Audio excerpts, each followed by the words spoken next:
الحمد لله الذي خلق آدم من طين وجعل نسله من سلالة من ماء مهين قسمهم بعلمه إلى أصحاب الشمال وأصحاب اليمين أشهد أن لا إله إلا الله وحده لا شريك له الملك الحق المبين وأشهد أن سيدنا ومولانا محمدا عبده ورسوله الصادق الوعد الأمين اللهم صل وسلم وبارك على سيدنا محمد وعلى آله وأصحابه أجمعين أما بعد فيا أيها الناس أوصيكم ونفسي بتقوى الله فقد فاز المتقون بسم الله الرحمن الرحيم رب اشرح لي صدري ويسر لي أمري واحلل عقدة من لساني يفقه قولي صدق الله العظيم.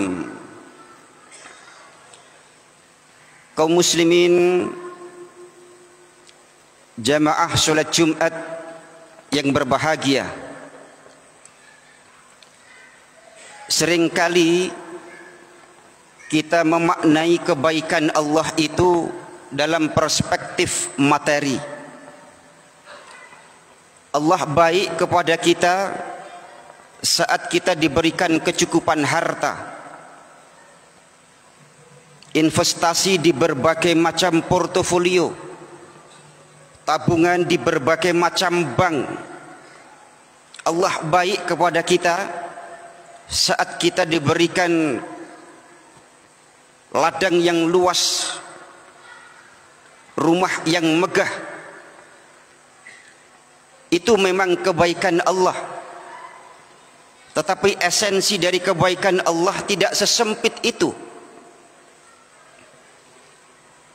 Ada kebaikan-kebaikan lain yang meski harus kita pelajari bersama supaya kita ini menjadi pribadi yang bertakwa kepada Allah Subhanahu wa taala.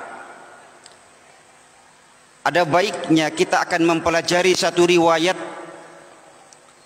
di mana baginda kita Nabi Muhammad sallallahu alaihi wasallam menyatakan,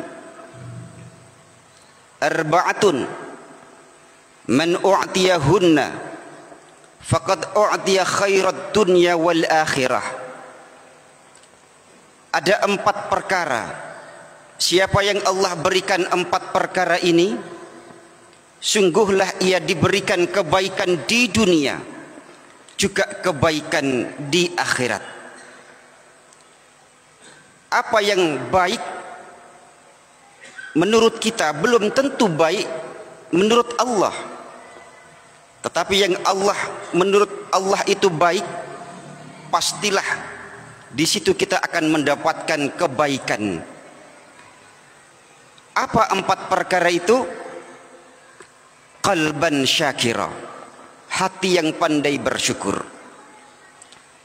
Yang kedua, walisanan dzakira, lisan kita yang senantiasa basah berzikir kepada Allah. Yang ketiga, wabadanan 'alal bala'i sabira, kita diberikan kekuatan fisik untuk menghadapi berbagai macam musibah yang menerpa kepada diri kita. Dan yang keempat, wazaujatan solihatan, Allah memberikan anugerah kepada kita istri yang solihah.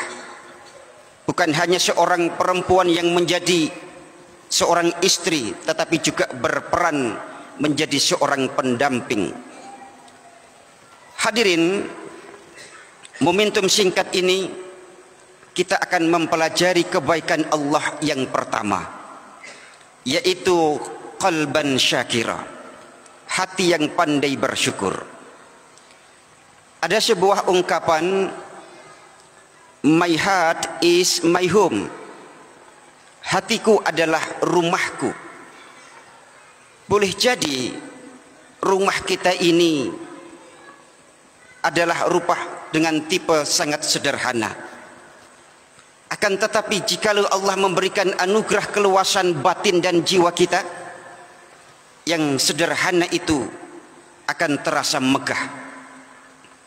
Boleh jadi upah kerja kita secara ekonomi sangatlah sedikit, tetapi saat Allah membuka mata batin kita, Allah memberikan anugerah keluasan jiwa dan batin kita, yang sedikit itu akan terasa banyak.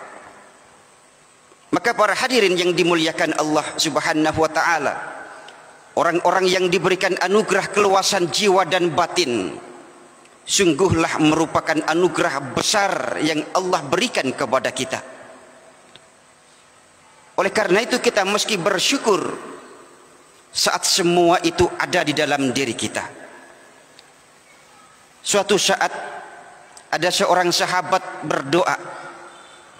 Redaksi doa ini terasa aneh didengar. Apa redaksi doa itu? Allahumma ja'alni minal qalil. Allahumma ja'alni minal qalil. Duhai Allah, jadikanlah aku ini termasuk orang-orang yang sedikit. Mendengar redaksi doa ini kemudian ia ditanya, wahai saudaraku, kenapa engkau berdoa dengan redaksi yang aneh semacam ini?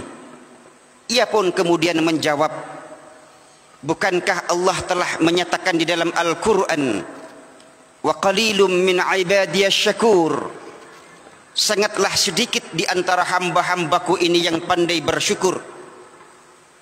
Siapa yang sedikit itu? Adalah orang yang pandai bersyukur. Siapa orang yang pandai bersyukur itu?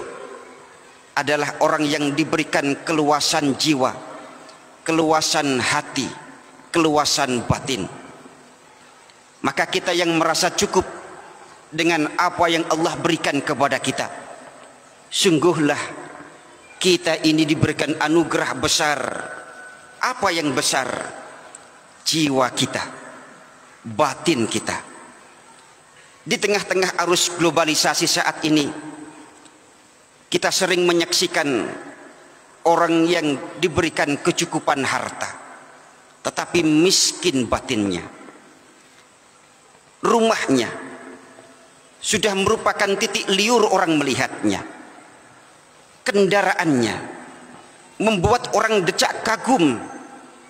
Akan tetapi semua itu dia tetap merasa miskin. Dia tetap merasa tidak punya. Lantaran apa? Di tengah-tengah kemegahan, di tengah-tengah gemerlapnya duniawi itu, ternyata membutakan mata batinnya. Maka tidak heran mengapa Allah kemudian menyatakan, "Tsumma qasat qulubukum min ba'di dzalik fahiya kal hijarah aw ashaddu qaswah."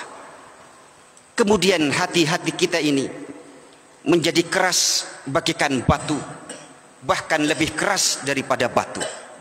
Disempitkan hati kita, dijumutkan hati kita. Maka yang megah akan terasa sangat sederhana, yang luas akan sangat terasa sempit, yang banyak akan terasa sangat sedikit. Semua itu tergantung seberapa Allah membukakan pintu mata batin kita.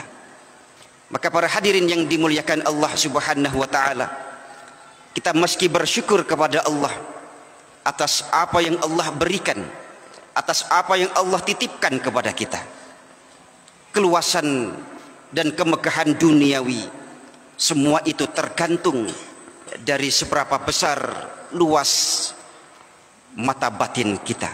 Dan itulah salah satu anugerah yang Allah berikan di antara anugerah-anugerah yang lain yang meski harus kita syukuri.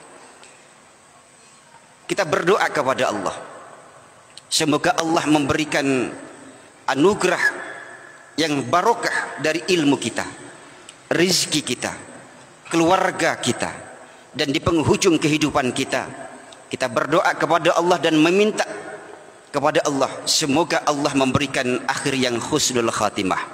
Amin ya rabbal alamin. Barakallahu li wa lakum fil Qur'anil azim wa nafa'ani wa iyyakum bima fihi minal ayati wadh-dhikril hakim.